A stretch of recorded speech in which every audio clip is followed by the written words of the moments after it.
রাজধানীর শাহবাগে চাকরি জাতীয়করণের দাবিতে অবস্থান নেওয়া স্বতন্ত্র ইবতেদায়ী মাদ্রাসা শিক্ষকদের ওপর লাঠিপেটা করেছে পুলিশ। ছত্রভঙ্গ করতে জল কামানও ব্যবহার করা হয়। এতে বেশ কয়েকজন শিক্ষক আহত হয়েছেন। রোববার দুপুর 12:30টার দিকে শাহবাগ মোড় থেকে থানার সামনে পর্যন্ত এই ঘটনা ঘটে। পূর্ব ঘোষিত কর্মসূচির অংশ হিসেবে সারা দেশ থেকে আসা মাদ্রাসার শিক্ষকরা সকাল থেকেই শাহবাগে জড়ো হতে থাকেন।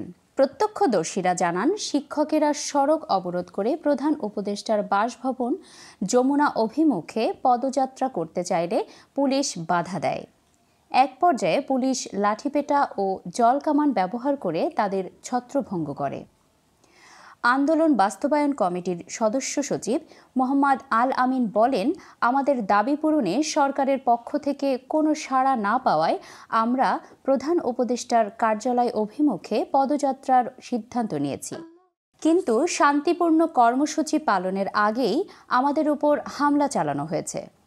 অন্যদিকে আন্দোলন বাস্তবায়ন কমিটির আহ্বায়ক মোহাম্মদ শামসুল আলম সহ অন্য নেতারা সরকারের প্রতি দ্রুত দাবি মেনে নেওয়ার আহ্বান জানান।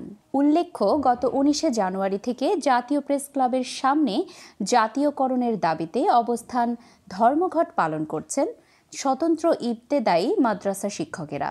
তবে সরকারের পক্ষ থেকে এখনও কোনো উদ্যোগ নেওয়া হয়নি।